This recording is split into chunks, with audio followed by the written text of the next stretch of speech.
Le dernier chapitre de Boruto, à savoir le chapitre 73, est sorti récemment, plus précisément le 20 septembre. Et ce chapitre était plutôt un assez bon chapitre. Bon, c'est un chapitre qui a été beaucoup critiqué par certains fans qui n'aiment pas le fait qu'il ait eu que de la discussion. Mais dans ce chapitre, on peut voir que Shikamaru a convoqué toute l'équipe 7, y compris Kawaki. Il les appelle pour une mission très importante qui ne peut que être faite par eux. Et cette mission consiste à vivre avec Eida et Daimon. C'est-à-dire que Boruto et Kawaki doivent vivre en colocation avec Eida et son frère, et cela pendant une durée indéterminée. Je trouve ça vraiment bizarre car je sens qu'il y a un truc qui ne va pas. Rendez-vous compte d'une chose, Daimon peut littéralement plier Naruto et Sasuke à la fois, et vous savez très bien que ce petit est capable de le faire. Quant à Sarada et Mitsuki, eux doivent surveiller si tout se passe bien entre les quatre, donc Boruto, Kawaki, Eida et Daimon. Car quand Shikamaru a révélé à Kawaki que Eida était amoureuse de lui, eh bien il avait l'air énervé, mais Shikamaru lui a demandé de se calmer car Eida pouvait tout voir et tout entendre. Vraiment, il y a énormément de choses à dire sur ce chapitre et je compte sur vous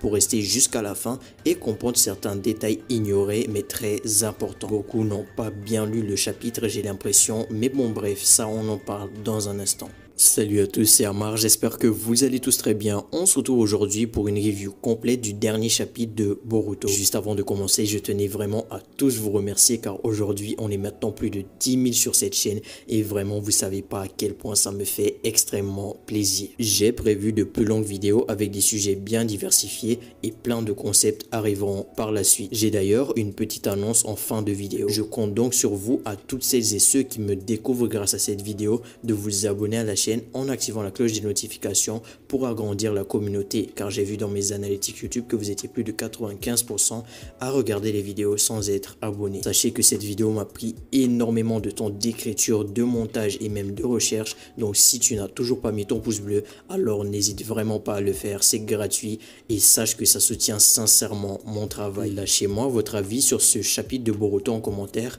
et on est maintenant parti pour traiter le sujet de cette vidéo.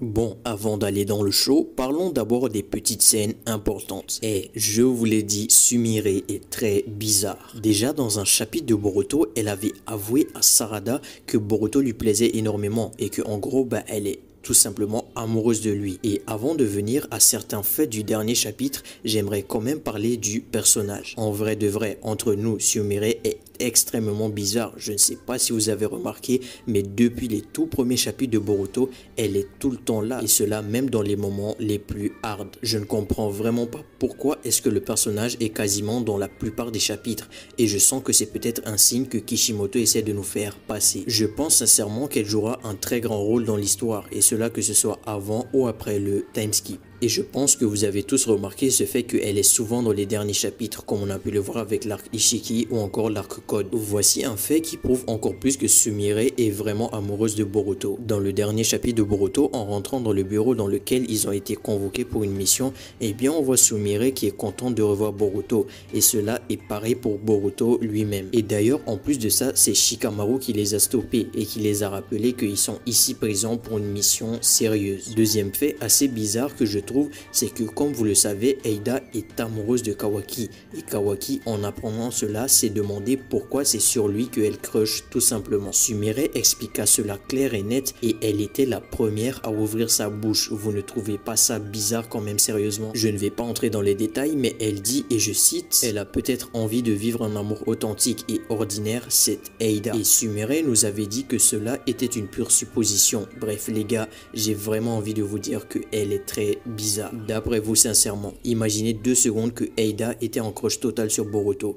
Quelle aurait été la réaction de Sumire? Dites-le moi en commentaire. La destruction de Konoha. Dans ce chapitre, Shikamaru a dit plusieurs fois que Konoha était en total danger et que Kawaki aussi l'était en quelque sorte, car aucun ninja du village peut contrôler sa puissance ou le diriger, et cela même Naruto. Il a précisé surtout que l'arrivée de Eida Daimon à Konoha va mettre Konoha dans le mal total et dans un danger absolu. Shikamaru a précisé que si jamais il refusait l'arrivée de Eida à Konoha, eh bien cela pourrait avoir de lourdes conséquences. Shikamaru a encore bel et bien dit que aucun ninja du village ne peut résister au pouvoir de Eida, qui est un genjutsu, si vous voulez tout simplement une illusion dans laquelle n'importe quelle cible tombe sous son charme directement. Dites-vous que même Naruto ne peut pas résister à cela et Shikamaru lui-même l'a confirmé. Shikamaru ajouta encore une fois que si elle en a envie, le village de Konoha ou même le royaume du feu et le monde peut facilement passer sous son contrôle. Il n'est pas exagéré d'affirmer cela, elle possède réellement cette liberté. Il rajoute encore une fois, et je cite, « L'avenir de Konoha repose sur ton comportement ». Parole de Shikamaru envers Kawaki. Voici donc des détails que beaucoup trop de gens ont ignorés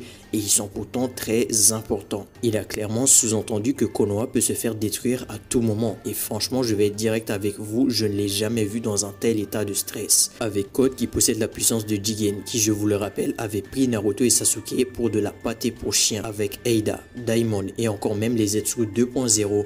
Comment voulez-vous que Konoha ne se fasse pas Shinra Tensei, un de ces quatre, mais juste dites-moi comment. Et en plus, Naruto ne possède plus la puissance de Kurama et Sasuke a même perdu son Rinnegan. Comparez les Jonin de Naruto lors de l'arc Pain et comparez les Jonin de Boruto actuellement.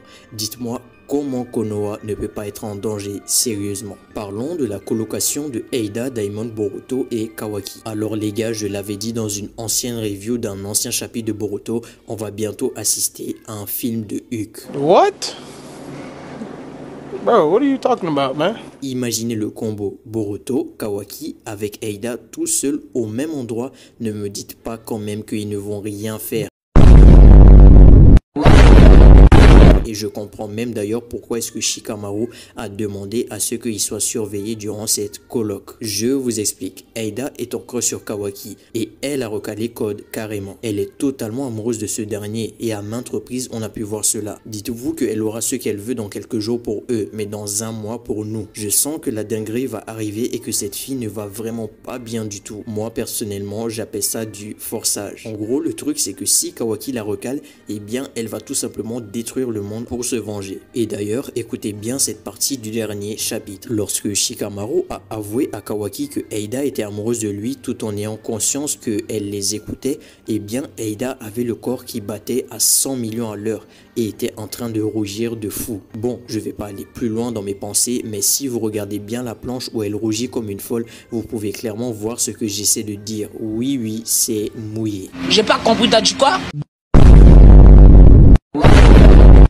Ah mon gars, c'est le chapitre qui le dit, c'est pas moi. Franchement, je trouve ça très grave et préparez-vous à ce que Eida dorme dans le même lit que deux Otsutsuki bien beaux gosses, bien frais, bref, attendez seulement. Parlons de Amado maintenant et de son véritable plan. Amado est un ancien membre de l'organisation Kara et pour moi, il était même clairement le deuxième boss, on va dire, avec Jigen. Il a trahi Kara tout en sachant qu'il y avait Code qui possédait une puissance hors du commun et aussi tout en sachant qu'il a laissé des cyborgs par-ci par-là. Le frérot, il est arrivé à Konoha comme ça en menaçant les enfants des gens, à savoir Shikadai, et en plus de ça, il faisait exploser des petites bombes bizarres là. Croyez-moi, ce bouc va faire quelque chose de mauvais un jour. Et depuis qu'il est arrivé au village, je vous avais dit clairement que ce mec n'allait pas bien et avait une autre chose derrière la tête. Il a réussi à remettre le Kama sur Kawaki sans que personne ne s'en rende compte de quoi que ce soit. Il a réussi à infiltrer Konoha sans problème et il est quand même le plus grand scientifique ninja au monde de son vivant avec Orochimaru. Je vous avais dit un jour que pour moi, une théorie que j'ai moi-même écrite d'ailleurs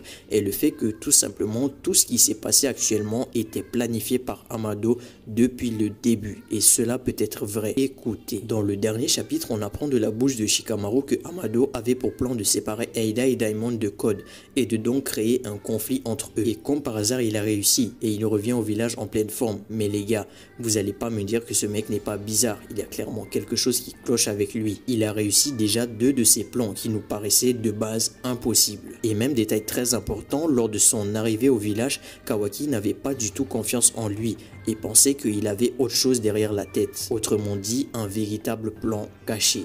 Parlons maintenant du pouvoir de Eida. Eida possède le Senringan, qui est une pupille qui, je le rappelle, permet à son utilisateur de voir tout ce qui se passe dans le monde actuellement et entendre les discussions des autres sous forme d'enregistrement, on va dire comme ça. Et d'ailleurs, ça, Shikamaru nous l'avait dit. Elle peut aussi voir tout ce qui s'est passé dans le passé depuis le jour de sa naissance, rendez-vous compte de la dinguerie. Et quant à son frère Daimon, on ne sait pas grand chose, mais on sait pour l'instant qu'il peut battre Code sans limiteur. D'ailleurs, dans un ancien chapitre, on apprend que Eida possède un autre pouvoir caché, et récemment, lors de son intervention à Konoha, on a pu remarquer qu'il s'agissait tout simplement d'un genjutsu, donc d'une illusion qui met n'importe quel expert, n'importe quel ninja ou ennemi qui n'est pas un Otsutsuki sous son contrôle. Grâce à son pouvoir qui permet d'observer la discussion de n'importe quelle personne, elle a réussi à entendre tout ce que Shikamaru avait dit à l'équipe 7 lorsqu'ils ont été convoqués dans le bureau. Le véritable plan de Shikamaru. Shikamaru est un personnage qui est présent depuis le début de Naruto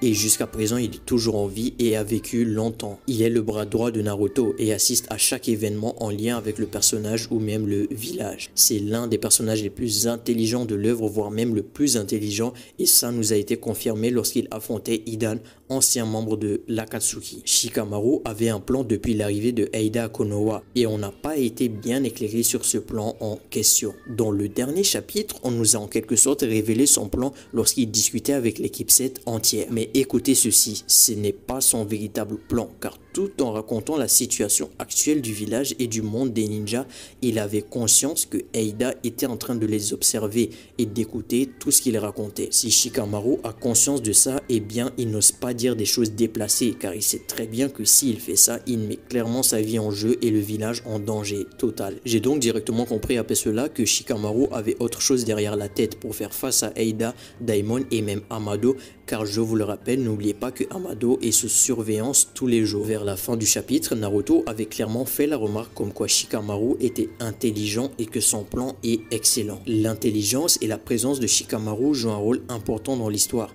et c'est même pour moi, on va dire, le deuxième Hokage à cette heure-là. Les critiques autour du dernier chapitre. Alors beaucoup n'ont pas apprécié le fait qu'il n'y ait eu que de la discussion dans ce chapitre, mais énormément et même la plupart n'ont pas fait attention à certaines paroles prononcées comme je viens tous de vous expliquer en détail. Et même il y a encore plein de choses à dire, mais j'ai pas envie de faire une vidéo qui dure trop longtemps, donc je me suis stoppé là et j'ai dit le plus important. Beaucoup commencent à critiquer le manga et dire que le rythme est claqué et long. Et sur ce point, je suis d'accord avec certaines personnes, car je trouve quand même qu'avoir un seul chapitre par mois nous demande beaucoup de patience et de temps. Beaucoup n'ont pas apprécié le fait d'attendre un mois pour qu'on ait au final une discussion entre les personnages et la situation actuelle du village et du monde des shinobi. Ah oui, et j'aimerais aussi venir sur un point très important et plutôt cette catégorie-là de personnes qui comparent Naruto à Boruto. Non mais les gars, soyez un minimum sérieux et intelligent, et je dis ça avec du respect bien évidemment. Comment vous pouvez comparer ces deux œuvres-là sachant que l'histoire est complètement différente? Et ça, Boruto lui-même a confirmé ceci dès le premier chapitre. Dans le premier chapitre en question, Boruto a dit, et je cite, « Vous ne suivez pas l'histoire de Naruto, vous ne suivez pas l'histoire d'un enfant qui rêve de devenir Hokage,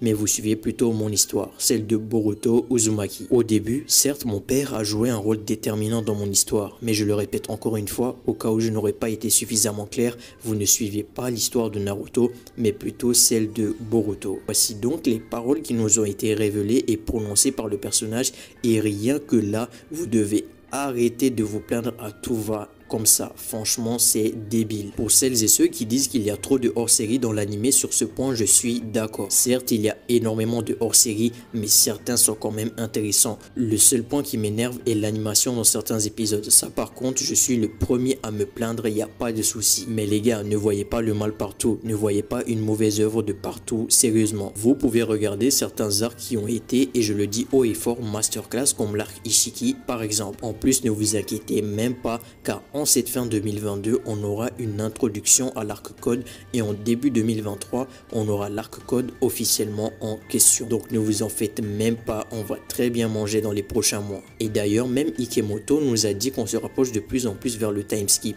Donc soyez juste patients et à l'affût. Et voilà, la vidéo touche à sa fin et s'il vous a plu, n'hésitez vraiment pas à la partager et à surtout me donner votre avis en commentaire. Comme d'habitude, on n'oublie pas le pouce bleu, c'est très important et on vise les 200 pouces bleus pour cette vidéo. Bientôt en fin d'année 2022, apprêtez-vous à voir des vidéos sur d'autres œuvres comme One Piece, Bleach, MHA, etc. et différents concepts qui seront incroyables sur la chaîne. Prenez soin de vous, c'était Amar, allez, ciao.